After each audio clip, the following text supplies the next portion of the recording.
Hey everybody, I'm back with another list, and how do you like this dress that I am stuck in and there's nobody home to help me unzip it? Anyway, let's dive in. Signs that you are not ready to date. Number 1, you are just trying to make an ex or current partner jealous. Unless previously agreed upon before you entered into the relationship, neither one of you guys should be doing any kind of dating. So if you are doing some dating right now, that's a good sign that you need to just go ahead and end that relationship.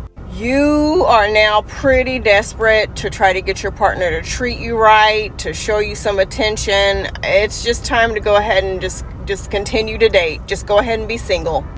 He ain't the one. What's that saying that a lot of you might know? Don't let your current partner keep you from the love of your life. All right, number 2, you think it will heal you or solve your problems to be in a relationship.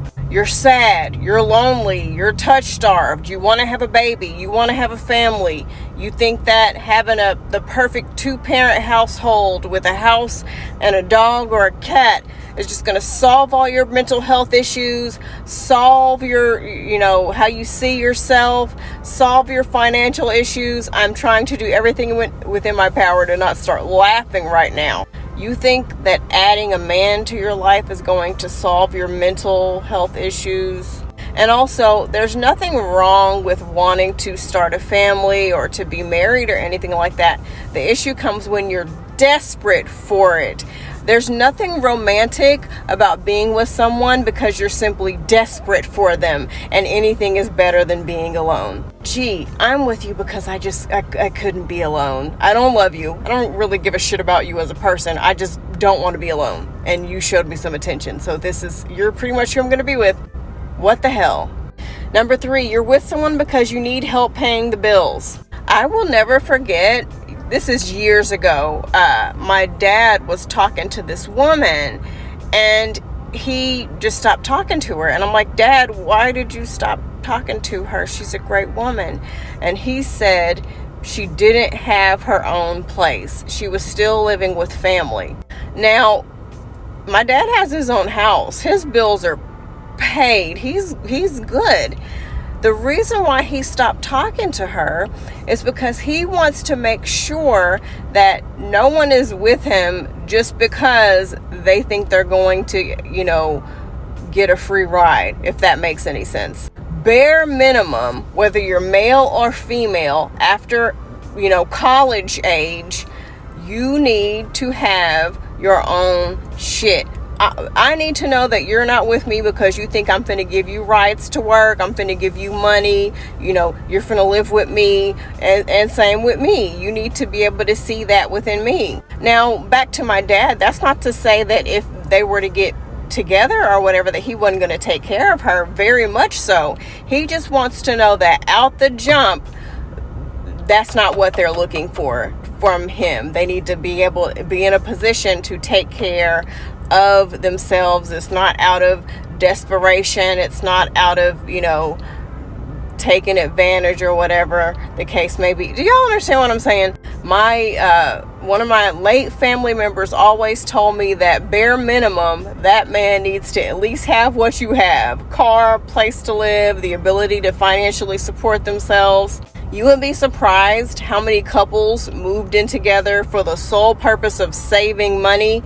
But what you will find is when you move in with somebody, your expenses actually go up because you have their bills, your bills, y'all's bills together, more food, more electricity, more gas being used. There's couples who are together and I make more money than them as a single mom. There's a woman I used to work with and she told me something that changed my life forever. Get your house in order first. You should not be out here dating and trying to talk to folks and you got shit all chaotic and in disarray in your finances, in your mind, in your emotions. Get your shit together before you worry about anybody else.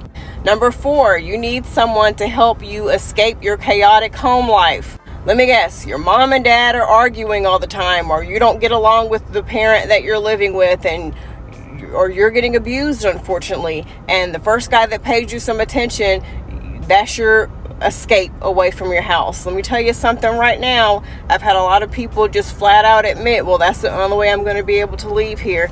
Slow and safe is the way that you should leave. Take your time. Get a job when you can. Save what you can is going to be your best option, because what's more than likely going to happen if you rush and you just get involved with some guy and you leave town and you're thinking you're going to start a new life, they're more likely to take advantage of you, and you're going to wind up repeating the very same patterns that you tried to escape from. You're going to be isolated and dependent on this person, and they're going to know that, and they're going to take advantage of that. So get a job when you can, save what you can, and then make a plan to get out. Do it that way. Don't depend on nobody else to come and save you. All right? This isn't a fairy tale. This is real life. Listen to Auntie Jules. Listen to your best friend. I don't know how old you are when you're watching, but listen to me, okay? I'm talking about shit that I know. I'm not being bitter. I'm not angry. I'm trying to save your life, all right? I'm serious. Number 5, you have no outside goals other than finding a partner. There's nothing wrong with wanting to be married and have kids or wanting a relationship, but that's all? That's all there is? Like, you don't have nothing else going on. That's all you got. You don't have no goals, no hopes, no dreams, no hobbies, nothing else you're working towards. Just wife, mom, girlfriend, that's it?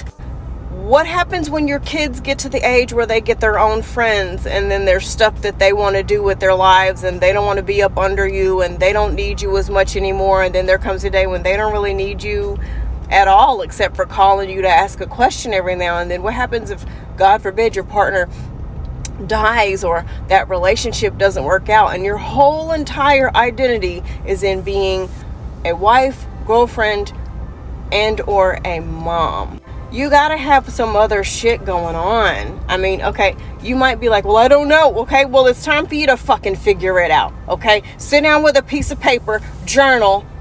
What do you like to do? What have you always wanted to do? What are you interested in doing? That's where we start, okay? If you can't figure it out, volunteer some damn where, okay? Volunteer at a nursing home. I'm sure there's some lonely people who need somebody to talk to, okay? Don't give me no excuses, okay? You can't bullshit the bullshitter, all right? Number 6, you put yourself and or your family and friends in dangerous situations so that you can be with or keep a man. You are the person who will leave your friends alone at a questionable party so you can go off with a man. You are the person who will invite some random man into your house, putting your mom and siblings at risk. You are the person who will move some random dude in with you and your kids because you have a vision of this perfect 2-parent household. If you are that person, okay, I'm going to need you to slow down. I'm going to need you to slow down. Desperation is never a reason to get into a relationship with someone. It is the wrong reason to get into a relationship. It is dangerous. I've heard far too many stories of women who have been abused and taken advantage of by some random man that their mom or their sister or their daughter moved into their house or let come over, or know that person's address, or your friend got left at a party and she got kidnapped or assaulted, or you got kidnapped or assaulted and your friends are trying to figure out where you're at, but they don't know because you didn't tell nobody. If you are so desperate to where you're doing shit like this, girl, stop. Just stop. Relationships like this are not going to work out. It's not going to work. You're going to get hurt, or somebody else is going to get hurt. Stop. Number 8, you're just rebounding, which is kind of similar to number 1, except y'all are already broken up. I do not agree with this idea that the best way to get over another man is to get up under another, because that pain, the stuff you need to work on, is going to come back up with a bloody vengeance. Once that man leaves and you're sitting by yourself, you're driving to work, you're in the shower, you're going to have to deal with the shit that you're avoiding. So you might as well just sit in it, deal with it, so you can heal instead of trying to avoid it. Stop trying to bring new people in so you can prove a point to yourself or so that you can fill a void. Let it be empty. Feel the emptiness so that you can heal. What did I miss? Hope you liked it.